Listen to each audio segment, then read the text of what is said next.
Simply interest topic నుంచి 2 discounts ఇచ్చినప్పుడు selling price ఇచ్చినప్పుడు మార్కెట్ ప్రైస్ ని ఏ విధంగా కనుక్కోవాలో ఈ వీడియోలో చూద్దాం. Hi friends, welcome to Kavitha makes class.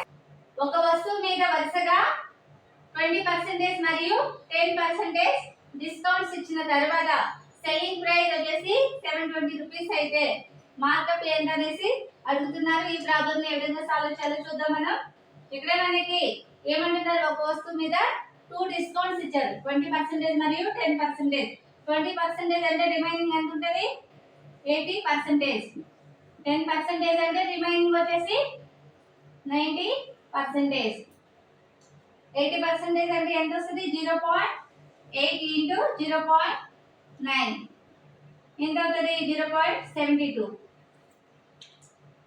Selling price equal to 0.72 into market price. Selling price వచ్చేసి ఎంత ఇచ్చారు, 720 రూపీస్. 0.72 into market price. ఇప్పుడు మార్కెట్ ప్రైస్ ఈక్వల్ టు ఏమవుతుంది, 720 బై 0.72. అంటే మనకి మార్కెట్ ప్రైస్ వాల్యూ ఎంత వస్తుంది, మనకి ఆన్సర్ 1000 రూపీస్ వస్తుంది.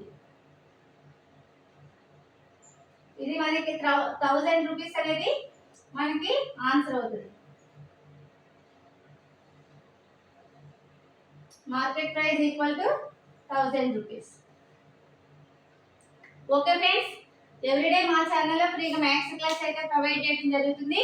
ఇంకెవరైతే ఛానల్ సబ్స్క్రైబ్ చేయని వాళ్ళు ఉంటారో తప్పకుండా ఛానల్ సబ్స్క్రైబ్ చేయండి. వీడియో నచ్చినట్లయితే లైక్ చేయండి, షేర్ చేయండి, సబ్స్క్రైబ్ చేయండి. Thank you friends.